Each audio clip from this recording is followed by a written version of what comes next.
Hola y bienvenido a una nueva píldora de anatomía. Me llamo Giulia Zatta y hoy vamos a seguir hablando de tejido conectivo y articulaciones. Entonces, hoy te quiero hablar de la hiperlaxitud articular, que es algo que se ve a menudo en clases de yoga. Seguramente lo entiendas una vez que te explique.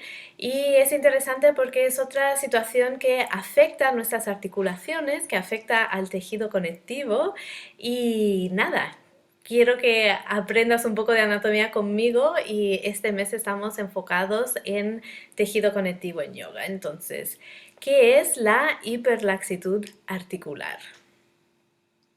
Entonces, la hiperlaxitud articular se llama también hipermovilidad articular y se trata de una condición genética que hace sí que los ligamentos de una persona sean más elásticos de lo común o normal. Entonces, esto hace sí que el rango de movimiento de las articulaciones sea más amplio de lo establecido como normal, ¿vale?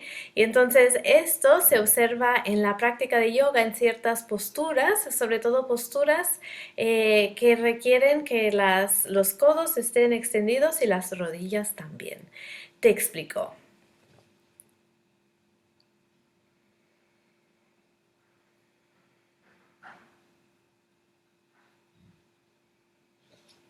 Entonces, en posturas como perro boca arriba, en posturas como perro boca arriba, por ejemplo, se ve cuando una persona tiene hiperlaxitud articular porque los codos es como si se doblaran un poco en la dirección contraria, es decir, en vez de mantenerse extendidos, pasan del límite articular y se doblan un poquito al revés, ¿vale?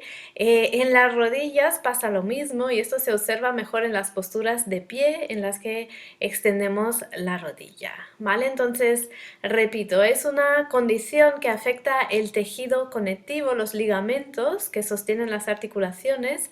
Es una condición genética que hace que estos ligamentos sean más elásticos y por lo tanto el rango de movimiento de la articulación es más amplio.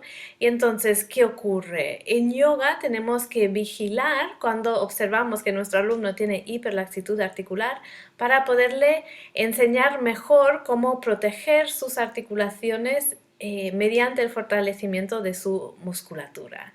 En mis talleres presenciales me gusta mucho utilizar el test de Baton a modo de juego. Lo aprendí cuando me formé en yoga con Dina Kingsburg en Australia.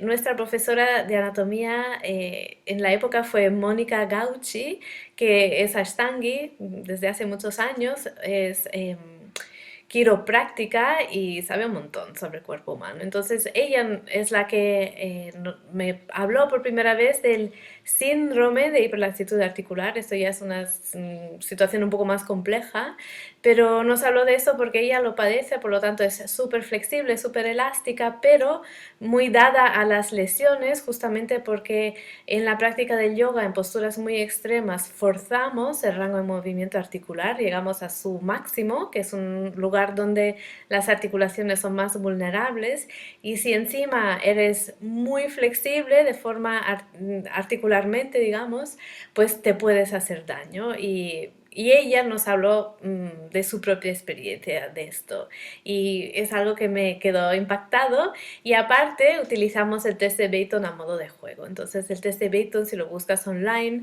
son 5 pruebas de movilidad articular y si sacas una puntuación de 4 o para arriba, el máximo son 9, es índice de que quizás tengas un poco de hiperlaxitud articular. Definitivamente no es la prueba definitiva si sospechas de tener hiperlaxitud articular y quieres eh, un diagnóstico médico, por favor, ves a tu traumatólogo que seguramente te puede realizar unas pruebas y dar una respuesta más conclusiva, pero yo utilizo este test a modo de juego, tal y como aprendí con Mónica, porque es una manera fácil en las que mis alumnos pueden ver y reconocer visualmente qué es la hiperlaxitud articular y también darse cuenta si la tienen ellos mismos para saber cómo vigilarse y protegerse dentro de la práctica.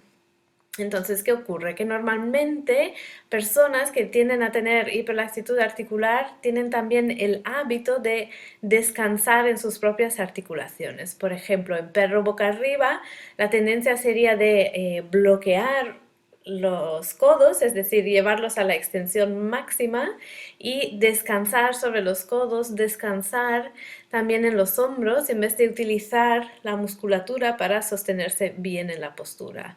Lo mismo ocurre con las rodillas en posturas de pie y es interesante como profesor de yoga saber reconocer este patrón y también saberlo corregir. Entonces, ¿cómo se corrige? Pidiendo que el alumno doble un poquito la articulación para que tenga que utilizar sus músculos para hacer fuerza y sostenerse mediante la fuerza de los músculos y no mediante la resistencia de sus ligamentos, ¿vale? Entonces, el alumno notará que enseguida se cansa porque quizás no está acostumbrado a utilizar la musculatura de este modo y esto es parte de su reeducación. Tenemos que cambiar no solo la manera en la que practica yoga, sino su propia manera de descansar o el hábito de descansar en las articulaciones. Tenemos que enseñarles la diferencia entre utilizar la musculatura o utilizar la resistencia de los ligamentos. Y esto el alumno lo nota a través de su propia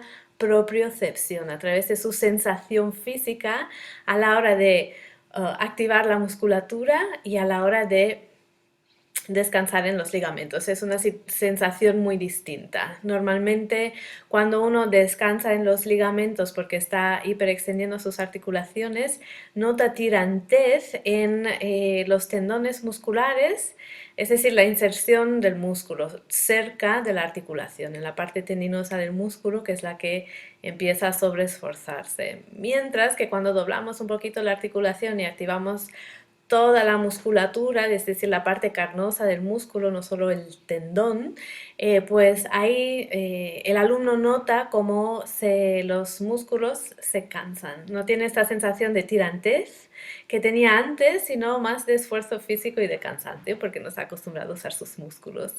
Y es, en fin, una lección que encuentro muy útil dentro de mis formaciones, porque muchas personas que acuden a yoga tienden a tener flexibilidad articular, pero esta misma flexibilidad les puede perjudicar en el momento que no saben utilizar su musculatura para proteger sus articulaciones, que son un poquito más vulnerables. Entonces, a mí me encantaría saber tú cómo ajustas los alumnos que notas que tienen mucha flexibilidad articular. ¿Cómo les enseñas a activar la musculatura para proteger sus articulaciones? Te espero en los comentarios. Y antes de irme, te recuerdo que el Congreso Virtual del Yoga empieza la próxima semana, se celebra del 20 al 24 de enero. Tienes la opción de apuntarte de forma gratuita o de adquirir un pase VIP. Yo personalmente te recomiendo adquirir un pase VIP porque te da acceso de por vida a todas las ponencias, mientras que con el acceso gratuito tienes solo acceso durante 24 horas a cada ponencia. Así que, en fin, yo te recomiendo el pase VIP, te puedes informar mejor en el enlace que encuentras en mi perfil de Instagram. Y nada, nos vemos pronto con una nueva píldora de anatomía para yoga.